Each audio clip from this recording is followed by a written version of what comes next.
Hey everybody, today Rahdo runs down Dale of Merchants Collection, which is the third standalone game in the wonderful, charming Dale of Merchants deck building series. And I'm going to be spending a few minutes today telling you what's new in this game. And if you don't know Dale of Merchants, you can hit that eye in the top right corner of the screen to go watch the run through I did of the original Dale of Merchants 1. This is effectively Dale of Merchants 3, and I'm assuming you already know and love the series as much as Jen and I do, and you just want to know what's new.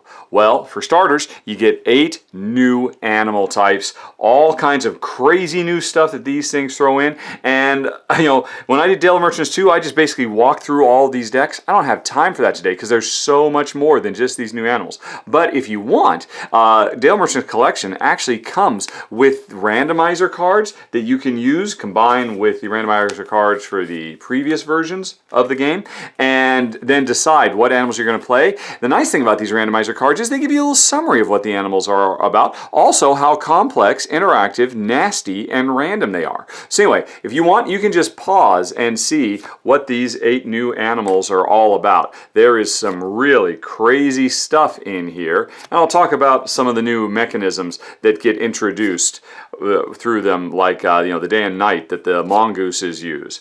Alrighty, but anyway, you can go on ahead. I'm almost through these, and again, I could go so deep into all of it, but for now, let's just talk about, well, a couple of new things. The Mongooses and the bats, or more specifically, the lively, slender Mongooses and the stealthy, long-winged tomb bats, introduce the concept of day and night. And what that means is, whenever a player plays a technique, a card time moves forward. And depending on whether it is day or night, a lot of these animals' cards change radically. Let's look at the standard card for the Sneaky Scout bats here.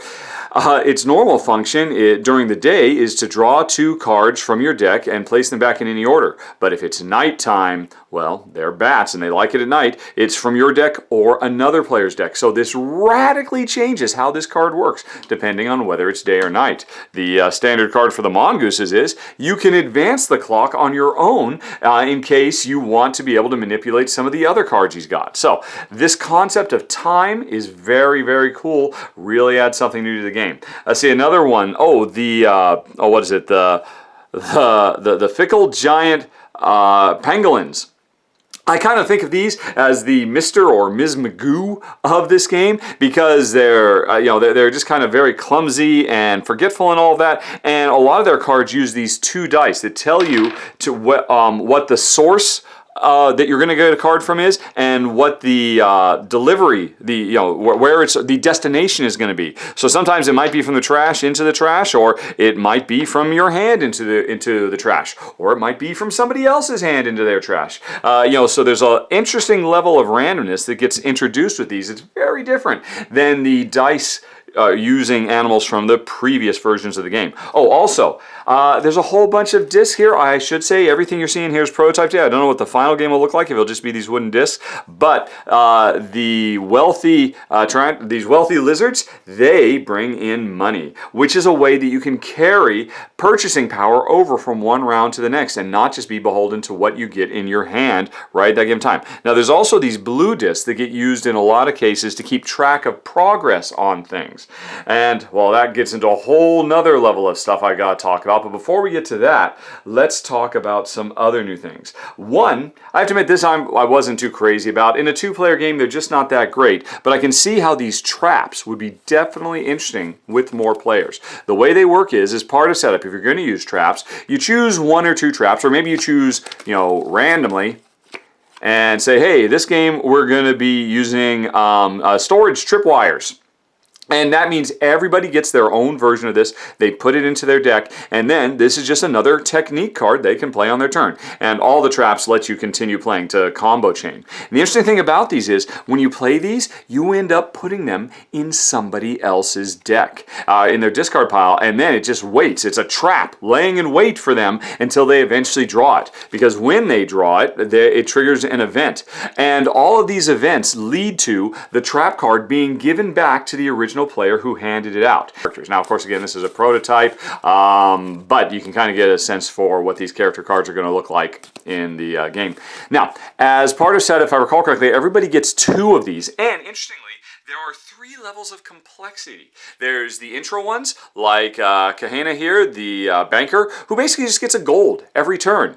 Just automatically. If you're this character, you are raking in money left, right, and center. That's incredibly powerful, but incredibly simple, because these are all the really simple, straightforward characters. Then you've got medium complexity characters, like Roseanne, the Snowy Owl agent, and a lot of these characters, it'll say as part of setup, you have to give them special equipment that nobody else has. Well, like the Ocelot Gambler gets the Ocelot die and introduces gold. If nobody else had gold, if somebody's playing the Gambler, you might be getting gold. But Roseanne, the Snowy Owl agent here, gets his own deck of specialty cards. There are, which are these, and again, they're placeholder art. There are tons of these specialty cards of all types and sizes for tons of different characters, and sometimes they're actually a pretty big deck of cards. Like there's one character who can go on quests, and try to work their way through a series of things. There's one character who adds all these Venom cards to the game,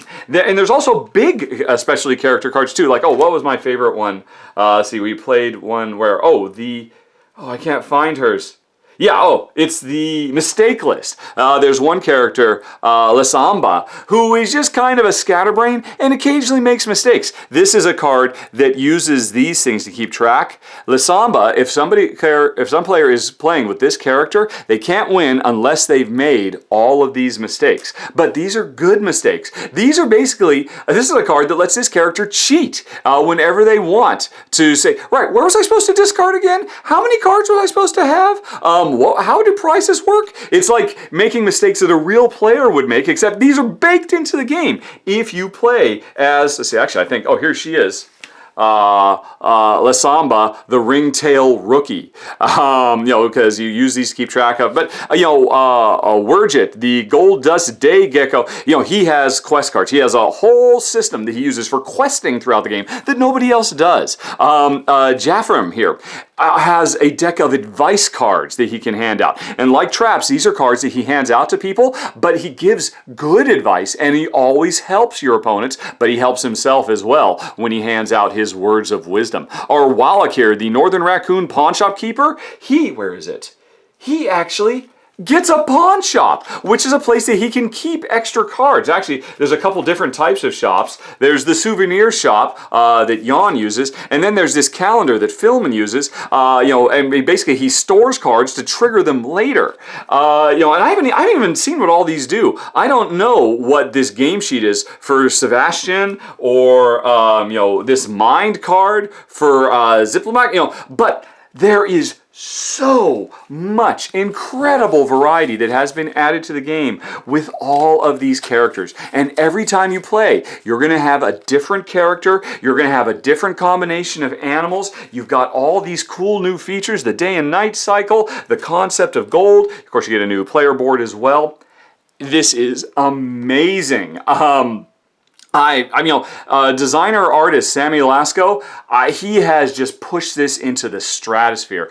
Dale of Merchants has always been a very, very cool, fun game. Again, go watch my original run through if you want to see how it works, but this takes it to a whole new level, doing stuff that no other deck builder has done. The level of ambition here is amazing, and Jen and I were absolutely blown away by Dale of Merchants collection. And like I said right up front, this is completely backwards compatible with Dale of Merchants 1 and 2. Oh, it also comes with a gigantic box so that everything that's been released so far can all fit. Other publishers, please take note of this. Very much appreciated. That, folks, is the rundown on Dale of Merchants collection. Thanks very much for watching. Have a very, very nice day. Talk to you later. So long. Bye-bye.